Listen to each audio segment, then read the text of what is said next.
Friends എല്ലാവർക്കും good morning. എല്ലാവർക്കും പുതിയ വീഡിയോയിലേക്ക് സ്വാഗതം. ഇപ്പോൾ നമ്മളുള്ളത് തഞ്ചാവൂർ ക്ഷേത്രത്തിലാണ് കേട്ടോ. അപ്പോൾ ഇന്നത്തെ കാഴ്ചകൾ നമുക്ക് തഞ്ചാവൂരിൻ്റെതാകാം. അപ്പോൾ എല്ലാവരും വീഡിയോ കാണാൻ ഇഷ്ടമായ ലൈക്ക് ചെയ്ത് സപ്പോർട്ട് ചെയ്യുക. സ്വാമി ഞങ്ങളെ കൂടെ ബസ്സിൽ നിന്ന് കിട്ടിയ അവർ നമുക്ക് വഴി കാണിച്ചു തരികയാണ്. ആൾ മലയാളിയാണ്. ക്ഷേത്രത്തിൻ്റെ പുറത്താണുള്ളത്. കോട്ടമാലാണ്. എതിലേ പോവുക? നമ്മൾക്ക് മുൻപ് കൂടിയായിരുന്നു പോകേണ്ടത്. പക്ഷെ സ്വാമി നമ്മളെ ബാക്കിലെ ഭാഗത്തുകൂടിയാണ് നമ്മളെ കൊണ്ടുപോയത്. അതുകൊണ്ട് നമ്മൾ അതുവഴിയാണ് കയറിയത് കേട്ടോ. ഇന്ന് നമ്മൾ ഫ്രണ്ടിലേക്ക് തന്നെ പോയിട്ട് പിന്നെ ഉള്ളിലേക്ക് കയറണം. ഞാനല്ല, ചേട്ടയാണ് അങ്ങനെ ചെയ്തത്. അതുകൊണ്ട് നമുക്ക് ഇനി ബാക്ക് കൂടി ഫ്രണ്ടിലേക്ക് വരാം. എൻ്റെ വലിയൊരു ആഗ്രഹമായിരുന്നു കേട്ടോ ഈ ഒരു അമ്പലത്തിലേക്ക് വരണം എന്നുള്ളത്. നമ്മൾ അമ്പലത്തിൻ്റെ ഫ്രണ്ടിലെത്തി. ഈ അമ്പലത്തിനെ പറ്റി പറയുന്ന പേര് ബൃഹദീശ്വര ടെമ്പിൾ എന്നാണ് കേട്ടോ. പക്ഷേ ഇവിടെ ഉള്ളവർ പറയുന്നത് എന്താ വെച്ചാൽ തഞ്ചൈ പെരിയ കോവിൽ എന്നാണ്. നമ്മൾ തഞ്ചാവൂർ എന്ന് പറയും, അവർ തഞ്ചൈ പെരിയ കോവിൽ ബിഗ് ടെമ്പിൾ എന്നൊക്കെയാണ് പറയുന്നത്. ഇതൊരു ശിവക്ഷേത്രമാണ്. ക്ഷേത്രത്തിനേക്കാൾ ഉപരി ഇതിന് ഒരുപാട് ചരിത്ര കഥകളുണ്ട് കേട്ടോ. നമുക്ക് അമ്പലത്തിലേക്ക് കയറിയിട്ട് ബാക്കി വിശേഷങ്ങൾ പറയാം. അതിൻ്റെ ഇടയ്ക്ക് ഇവിടെ ചേട്ടായിനെ പേശി അയാൾ ചേട്ടായിൻ്റെ അടുത്ത് ഒരു കൈമേലിടുന്ന ഒരു ചങ്ങല മേടിപ്പിച്ചു. ചേട്ടായി എവിടെ പോയാലും ചേട്ടായിക്ക് ഇതുപോലത്തെ ഓരോരോ പരിപാടി ഉണ്ടാവും. ഞാനൊന്നും മേടിച്ചിട്ടില്ല. അപ്പം നമ്മൾ അമ്പലത്തിൻ്റെ മുന്നിലേക്ക് എത്തിയിട്ടാ. ഇനി നമുക്ക് ചരിത്രത്തിലേക്ക് കടക്കാം. പ്രധാനമായിട്ട് 2 കവാടങ്ങളാണ് ഇവിടെ ഉള്ളത്. ഓരോ കവാടത്തിനും ഓരോ ചരിത്രങ്ങളാണുള്ളത്. ആദ്യത്തെ കവാടം എന്ന് പറയുന്നത് നമ്മുടെ കേരളത്തിനും കൂടി പ്രാധാന്യമുള്ളൊരു കവാടമാണ്. കേരളാന്തകൻ എന്നാണ് ഈ ഒരു കവാടത്തിന് അറിയപ്പെടുന്നത്. കേരളാന്തകൻ എന്നുള്ള പേര് വരാൻ കാരണം എന്താണെന്ന് വെച്ചാൽ രാജരാജൻ ഒന്നാമൻ കേരളത്തിലെ നാട്ടുരാജാവായ ഭാസ്കര രവിവർമ്മനെ പരാജയപ്പെടുത്തിയതിൻ്റെ ഓർമ്മയ്ക്കായി പേരിട്ടതുകൊണ്ടാണ് കേരളാന്തകൻ എന്ന ഈ പേര് വന്നത്. ഓരോന്നിനും ഓരോ ചരിത്രങ്ങളുണ്ട് കേട്ടോ. നമ്മൾ ഒന്നാമത്തെ കവാടം കഴിഞ്ഞ് ഉള്ളിലേക്ക് കയറി കഴിഞ്ഞാൽ ഈ ക്ഷേത്രത്തിനെ കുറിച്ചുള്ള ഡീറ്റെയിൽസ് ഒക്കെ ഇവിടെ പല ഭാഷയിലും കൊടുത്തിട്ടുണ്ട്. തമിഴ്, ഇംഗ്ലീഷ്, ഹിന്ദി ഭാഷയിലൊക്കെ കൊടുത്തിട്ടുണ്ട്. അപ്പോൾ ഇത് വായിച്ചാൽ തന്നെ നമുക്ക് ഈ ഒരു അമ്പലത്തിൻ്റെ ഏകദേശം ധാരണ ഉണ്ടാവും. അതുമാത്രമല്ല ഇതിൻ്റെ തൊട്ടിപ്പുറത്തായിട്ട് ഈ അമ്പലത്തിൻ്റെ ഒരു മാപ്പും കൊടുത്തിട്ടുണ്ട്. നമ്മൾ എവിടെ പോയിട്ട് എവിടെയൊക്കെ കാണണം, എങ്ങനെയൊക്കെ പോകണം എന്നുള്ളത് നമുക്ക് കറക്റ്റായിട്ട് ഈ മാപ്പ് നോക്കിയാൽ തന്നെ മനസ്സിലാവും. ഇനി നമുക്ക് അടുത്ത കവാടത്തിലേക്ക് പോകാം. ആ ഒരു കവാടം കൂടി കഴിഞ്ഞാലാണ് നമുക്ക് ക്ഷേത്രത്തിലേക്ക് പ്രവേശിക്കാൻ പറ്റുക. ആ ക്ഷേത്രത്തിൽ പ്രവേശിക്കുന്നതിന് മുന്നേ നമ്മളെ ചെരുപ്പുകളൊക്കെ ഇവിടെ ഒരു ഭാഗത്ത് നമ്മൾ അഴിച്ചിട്ട് ഒരു കവറിലാക്കിയിട്ട് കൊടുക്കണം. ഒരു ക്ലോക്ക് റൂം ഉണ്ട് ഈ ഒരു കവാടം കഴിഞ്ഞാൽ വലതു ഭാഗത്തായിട്ട്. അവിടെയാണ് നമ്മൾ ചെരുപ്പുകളൊക്കെ നമ്മൾ ഒരു കവറിലാക്കിയിട്ട് നേരത്തെ പറഞ്ഞ പോലെ വെക്കേണ്ടിരുന്നു. എന്നിട്ട് അവിടെ ടോക്കൺ മേടിക്കണം. എന്നിട്ടാണ് നമ്മൾ ആ ടോക്കൺ നമ്മൾ കയ്യിൽ വെക്കണം. തിരിച്ചു പോകുമ്പോൾ നമ്മൾ ചെരുപ്പ് എടുക്കണമെങ്കിൽ ആ ഒരു ടോക്കൺ നമ്മൾ അവിടെ കാണിച്ചാലാണ് നമുക്ക് നമ്മളെ ചെരുപ്പ് എടുക്കാൻ വേണ്ടി പറ്റുക. നമുക്ക് ഉള്ളിലേക്ക് കടക്കാം.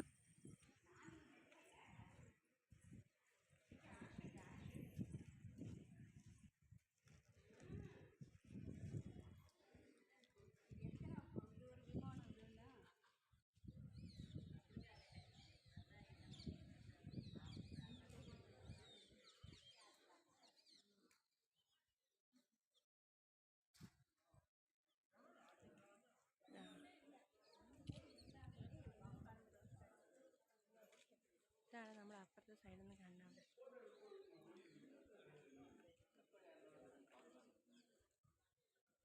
ഈ ഒരു സൈഡിലേക്ക് പോയിട്ട് നമ്മൾ ചെരുപ്പ് വെച്ചു. ഇതുവഴി നേരെ പോയി കഴിഞ്ഞാലാണ് നമുക്ക് ക്ലോക്ക് റൂമിലേക്ക് എത്താം. അത് കണ്ട ബോർഡ് കണ്ടില്ലേ? ഇതിൽ പോയിട്ടാണ് ഞാൻ പറഞ്ഞ പോലെ ചെരുപ്പ് അവിടെ കൊടുത്ത് ടോക്കൺ വാങ്ങിയിട്ട് വെക്കേണ്ടത്. നമുക്ക് നമ്മളെ ചെരുപ്പ് കൂടി ഇവിടേക്ക് വെക്കാൻ വേണ്ടിയിട്ട് പോവാം. അപ്പോൾ നമ്മളിതാ അവിടെ എത്തി. ഇവിടെ നിന്നൊരു കവർ എടുക്കുകയാണ്. അതിൽ നമ്മൾ ചെരുപ്പ് അഴിക്കണം, എന്നിട്ട് കവർ എടുക്കണം, എന്നിട്ട് കവറിൽ നമ്മൾ ചെരുപ്പ് ഇടണം. അപ്പോൾ ഞാൻ എൻ്റെ ചെരുപ്പും ചേട്ടാൻ്റെ ചെരുപ്പും ഇടുകയാണ് കേട്ടോ. ഇട്ടിട്ട് നമുക്കിനി ഇവിടെ ഒരു കുളത്തുണ്ട്. ആ കുളത്തിൻ്റെ മുകളിലേക്ക് തൂക്കി ഇടണം. എന്നിട്ട് അവിടെ അതിൻ്റെ തൊട്ടടുത്ത് തന്നെ ടോക്കൺ നമ്പർ ഉണ്ടാവും. ആ ടോക്കൺ നമ്പർ അവിടെ കൗണ്ടറുണ്ട്. ആ കൗണ്ടറിൽ പറഞ്ഞാൽ നമുക്ക് ആ ടോക്കൺ തരും. അത് നമ്മൾ സൂക്ഷിച്ച് വെക്കണം. തിരിച്ചു പോകുമ്പോൾ ഞാൻ നേരത്തെ പറഞ്ഞ പോലെ നമുക്ക് ആ ചെരുപ്പ് എടുക്കണമെങ്കിൽ ഈ ടോക്കൺ വേണം. അതുകൊണ്ട് അവരൊക്കെ വെക്കുന്നുണ്ട് അങ്ങനെ. കണ്ടില്ലേ, നമ്മളെ ചെരുപ്പം വെച്ചു. എത്ര നമ്പർ നോക്കി? 47. അപ്പോൾ നമ്മൾ ഇതിൻ്റെ ടോക്കൺ വാങ്ങി. ഇനി നമ്മൾ രണ്ടാമത്തെ കവാടത്തിലേക്ക് പോവുകയാണ്. രാജരാജൻ തിരുവയലിനാണ് ഈ രണ്ടാമത്തെ കവാടത്തിന് പേരിട്ടിരിക്കുന്നത്. 3 നിലകളിലായിട്ടാണ് ഈ ഒരു കവാടം ഉള്ളത്. ഇതിനകത്ത് ഒരുപാട് ശില്പങ്ങളൊക്കെ നമുക്ക് കാണാൻ പറ്റും. നമ്മൾ ഒന്നാമത്തെ കവാടം കണ്ടില്ലേ, അതിനേക്കാളും കുറച്ചും കൂടി ചെറുതാണ് ഈ കവാടം.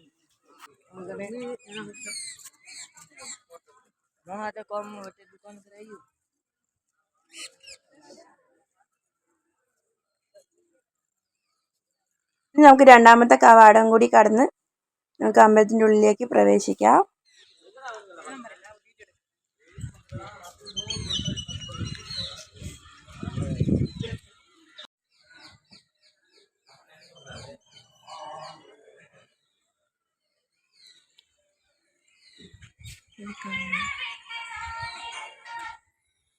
പൂർണ്ണമായും കരിങ്കല്ലിലാണ് ഈ ക്ഷേത്രം നിർമ്മിച്ചത്.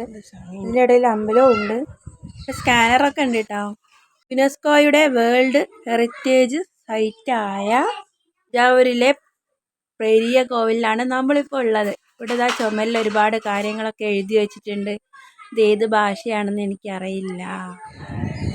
തമിഴാണെന്ന് തോന്നുന്നുണ്ട്, പഴയ തമിഴ്, ചെന്തമിഴ് തമിഴ്. ഇവിടെയൊക്കെ എഴുതിയിട്ടുണ്ട്. എന്താണാവോ എഴുതിയെന്ന് അറിയില്ല, പഴയ ലിപിയിൽ. നമ്മൾ അമ്പലത്തിൻ്റെ ഉള്ളിലെത്തിയിട്ടാ. ഇവിടെ ഒരുപാട് പേര് ഇങ്ങനെ വന്ന് റെസ്റ്റ് എടുക്കുന്നുണ്ട്. ഈ മതിലിന് ചുറ്റും ഒരു പ്രത്യേകത ഉണ്ട്. അതെന്താണെന്നറിയോ? നമ്മളെ നന്ദിയില്ലേ, നന്ദീൻ്റെ പ്രതിമകളാണ് ഈ ഒരു മതിലിന് ചുറ്റും ഇങ്ങനെ സ്ഥാപിച്ചിട്ടുള്ളത് കേട്ടോ. ഒരുപാട് വിവിധ തരം കൊത്തുപണികളൊക്കെ ചെയ്തിട്ടുള്ള നല്ലൊരു അമ്പലമാണ്. പിന്നെ ഒരുപാട് പ്രതിഷ്ഠകളുണ്ട്. ശിവനാണ് പ്രധാന ദൈവം.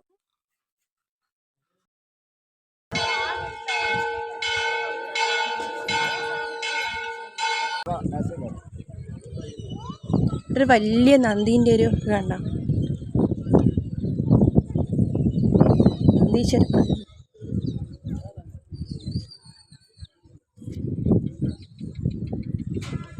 അടുത്ത് പോയിട്ട് പ്രാർത്ഥിക്കുകയൊക്കെ ചെയ്തിട്ടോ. ഞങ്ങൾക്ക് അവിടുന്ന് പ്രസാദമൊക്കെ കിട്ടി. ഭസ്മൊക്കെ ആയിരുന്നു പ്രസാദം. ഈ തിരുമേനിയാണ് നമുക്ക് പ്രസാദം തന്നത്. അമ്പലത്തിലെ പ്രത്യേകത എന്ന് പറഞ്ഞാൽ ആദ്യം തന്നെ ശിവലിംഗം പ്രതിഷ്ഠിച്ചതിന് ശേഷമാണ് ചുറ്റമ്പലങ്ങളുടെ പണി പൂർത്തിയാക്കിയത്. ഇവിടുത്തെ പ്രധാന പ്രതിഷ്ഠ എന്ന് പറയുന്നത് ശിവലിംഗമാണ്. ശിവലിംഗം പൂർത്തിയാക്കാൻ വേണ്ടിയിട്ട് മധ്യപ്രദേശിലെ നർമ്മദ നദിയിൽ നിന്നാണ് ഇതിൻ്റെ കല്ലുകൾ കൊണ്ടുവന്നത്. ഇതൊരു അമ്പലമാണ്. ഞാനിവിടെ കയറി തൊഴുതിട്ടില്ല, അതുകൊണ്ട് നമുക്ക് ഇപ്പുറത്തേക്ക് പോവാം. തൊഴാണ്ടിരുന്നതൊന്നുമല്ല, പിന്നെ ഇവിടെ കയറിയിട്ട് അവിടേക്ക് പോകാൻ വിചാരിച്ചു. പിന്നെ സാധിച്ചതുമില്ല, പിന്നെ സമയം പോയി. ഈ അമ്പലത്തിൻ്റെ ഏറ്റവും മുകളിലായിട്ട് റൗണ്ട് ഷേപ്പിൽ കാണുന്നതിനാണ് ശിഖരം എന്ന് പറയുന്നത്. 800 ടൺ വെയിറ്റുള്ളൊരു കല്ലാണ് ഈ ശിഖരത്തിന് ഉപയോഗിച്ചിരിക്കുന്നത്. ഈ ശിഖരം സ്ഥാപിച്ചതിന് ശേഷമാണ് അതിൻ്റെ കൊത്തുപണികളൊക്കെ ചെയ്തിട്ടുള്ളത്. AD 985 തുടങ്ങിയ ഈ ക്ഷേത്രത്തിൻ്റെ നിർമ്മാണം 1013 പൂർത്തിയായത്. ലോകത്തിലെ തന്നെ ഏറ്റവും വലിയൊരു അമ്പലമാണിത്. ഇതിൻ്റെ ഉള്ളിലേക്ക് ഫോട്ടോഗ്രാഫി അലൗഡ് അല്ല. അപ്പോൾ നമ്മൾ തൊഴുത് വന്നിട്ട് അമ്പലത്തിൻ്റെ ഉള്ളിലെ വിശേഷങ്ങൾ പറഞ്ഞുതരാം കേട്ടോ. അപ്പം നമ്മളിതാ തൊഴുത് കഴിഞ്ഞിട്ട് ഇതാ പുറത്തേക്ക് ഇറങ്ങിയിട്ടുണ്ട്. എന്താണെന്നറിയാം, ഇവിടുത്തെ നല്ല ഒരു അമ്പലം, എന്താ പറയുക, നല്ലൊരു ഫീലാണ് ഇവിടെ വന്നപ്പോൾ. ഇനിയും വരണമെന്ന് തോന്നിപ്പോവും. അത്രയും ഒരുപാട് ഇഷ്ടമായി എനിക്കിവിടെ. നമുക്ക് അമ്പലത്തിൻ്റെ ചുറ്റുമുള്ള കാഴ്ചകൾ കാണാം. ഈ കാണുന്നത് അമ്പലത്തിൻ്റെ മണ്ഡപമാണ് കേട്ടോ. ഒരുപാട് തൂണുകളുള്ളൊരു മണ്ഡപമാണ്. ഇതൊരു ക്ഷേത്രമാണ്. ഇതിൻ്റെ ഉള്ളിൽ ഒരു പ്രതിഷ്ഠയുണ്ട്. അവിടേക്ക് കയറി നമുക്ക് പ്രാർത്ഥിക്കാൻ പറ്റും. പിന്നെ ഇത് അമ്പലത്തിൻ്റെ ഈ ഒരു പാത്തിയില്ലേ, ഇതാണ്. അവിടെയൊക്കെ ഒരുപാട് കാര്യങ്ങൾ ഇവിടെ എഴുതി വെച്ചിട്ടുണ്ട്. ഏതൊരു ലിപിയാണ്, ഏത് ലിപിയാണെന്ന് എനിക്കറിയില്ല. എനിക്ക് തോന്നുന്നു സെന്തമിഴാണെന്ന്, പഴയ തമിഴാണെന്ന് തോന്നുന്നുണ്ട്. ഇനി നമുക്ക് അമ്പലത്തിലെ ബാക്കി കാഴ്ചകൾ കാണാം കേട്ടോ. എനിക്ക് ഇങ്ങനത്തെ ചരിത്ര സ്മാരകങ്ങളൊക്കെ കാണാൻ വലിയ ഇഷ്ടമാണ് കേട്ടോ. ഞാൻ പണ്ട് കോളേജ് പഠിക്കുമ്പോൾ ഞാൻ ഡിഗ്രിക്ക് സോഷ്യോളജി ആയിരുന്നു എടുത്തത്. അതുകൊണ്ട് തന്നെ ചരിത്രം എന്ന് പറയുന്നത് എനിക്ക് ഭയങ്കര ഇഷ്ടമുള്ളൊരു കാര്യമാണ്. അതുകൊണ്ട് തന്നെ ഞാൻ ഈ ഒരു അമ്പലം കാണാൻ വേണ്ടി വന്നത്. കാരണം ചരിത്രം അറിയാൻ പറ്റും, പഠിക്കാൻ പറ്റും. പ്രത്യേകിച്ച് അവരൊക്കെ നിർമ്മിച്ച ഈ ഒരു കാലഘട്ടത്തിൽ നമ്മൾ ജീവിച്ചിരിക്കുമ്പോൾ കാണാൻ സാധിച്ചത് തന്നെ വലിയൊരു അനുഗ്രഹമായിട്ടാണ് ഞാൻ കരുതുന്നത്. ഇനി അടുത്ത വീഡിയോ നമ്മൾ വരുന്നത് വൈദ്യീശ്വരൻ കോവിലാണ് കേട്ടോ, നാഗപട്ടണത്ത്. ഇന്നിപ്പം പോകാൻ പറ്റില്ല, പിന്നെ ഒരു ദിവസം പോയിട്ട് അതിൻ്റെ വീഡിയോ നമുക്ക് കാണാം. അമ്പലത്തിൻ്റെ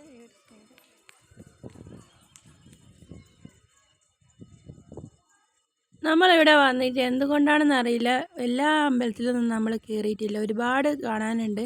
ഒരു ദിവസം ഫുള്ള് കാണാനുള്ള കാഴ്ചകൾ ഇവിടെ ഉണ്ട്. നമ്മൾ നേരത്തെ മണ്ഡപത്തിൻ്റെ കാര്യം പറഞ്ഞില്ലേ, ആ മണ്ഡപമാണ് കേട്ടോ ഈ കാണുന്നത്. ഇതിൻ്റെ ഉള്ളിൽ ഒരുപാട് പ്രതിഷ്ഠകളുണ്ട്. ശിവലിംഗം ഉണ്ട്, ഗണപതിൻ്റെ ചിത്രങ്ങളുണ്ട്, അങ്ങനെ കുറേ കാഴ്ചകളുണ്ട് നമുക്കിവിടെ കാണാനുണ്ട്. നമുക്കിവിടെ ഒരു മലയാളി ഫാമിലിനെ കിട്ടിയിട്ടാ ഇവര്.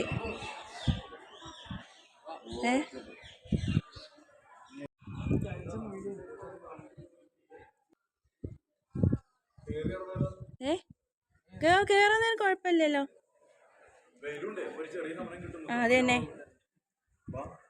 വരി അല്ല വരി നടക്കി ചേട്ടായി.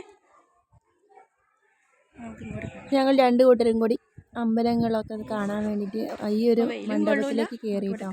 ഇനി ഈ മണ്ഡപത്തിൻ്റെ ഉള്ളിലെ കാഴ്ചകൾ നമുക്ക് കാണാം. ഇതിന് മുന്നേ നമ്മൾ നേരത്തെ കണ്ട അമ്പലത്തിൻ്റെ ഫുള്ളൊരു രൂപം ഇങ്ങനെയാണ്. എന്തായാലേ അമ്പലം അന്നത്തെ നിർമ്മിതി എന്ന് പറഞ്ഞാൽ വാക്കുകളില്ല പറയാൻ. ഇത്രയും വർഷങ്ങളായിട്ടും മെയിൻ്റനൻസ് ഒക്കെ ഉണ്ട് കേട്ടോ. അപ്പോൾ നമുക്ക് ഈ മണ്ഡപത്തിനുള്ളിലേക്ക് പോവാം, ഇവിടുത്തെ കാഴ്ചകൾ കാണാം. ഇവിടെയൊക്കെ ഓരോ ശിവലിംഗങ്ങളും പ്രതിഷ്ഠകളും ഒക്കെ ഉണ്ട് കേട്ടോ, ഒരുപാടുണ്ട്.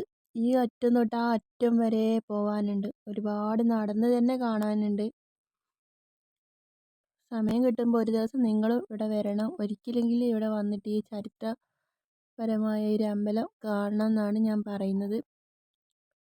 ഇവിടുന്ന് അങ്ങോട്ട് കുറേ ശിവലിംഗങ്ങളുണ്ട് കേട്ടോ.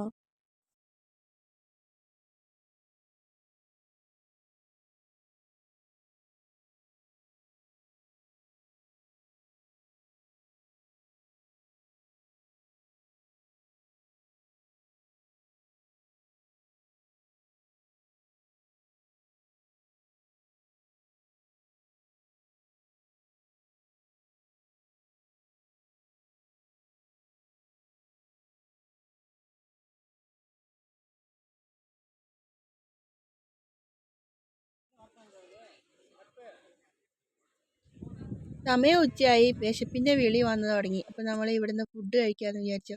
ഫുഡ് ഇവിടെ തന്നെ കിട്ടും കേട്ടോ. അപ്പോൾ ഇവിടെ ഒരു ചെറിയൊരു തട്ടുകട സെറ്റപ്പ് ഉണ്ട്. അവിടുന്ന് നമുക്ക് ഫുഡ് വാങ്ങിയിട്ട് കഴിക്കാൻ പറ്റും. അവിടെ തന്നെ കുടിക്കാനുള്ള വെള്ളവും കൈ കഴുകാനുള്ള സ്ഥലമൊക്കെ ഉണ്ട്. അവിടുന്ന് നമ്മൾ ഫുഡ് വാങ്ങി കഴിച്ചു. അപ്പോൾ ഈ വീഡിയോ ഇവിടെ അവസാനിച്ചു കേട്ടോ. വീഡിയോ ഇഷ്ടമായാൽ ലൈക്ക് ചെയ്ത് സപ്പോർട്ട് ചെയ്യുക. നമ്മളിനി അമ്പലത്തിൽ നിന്ന് പുറത്തേക്ക് ഇറങ്ങുകയാണ്.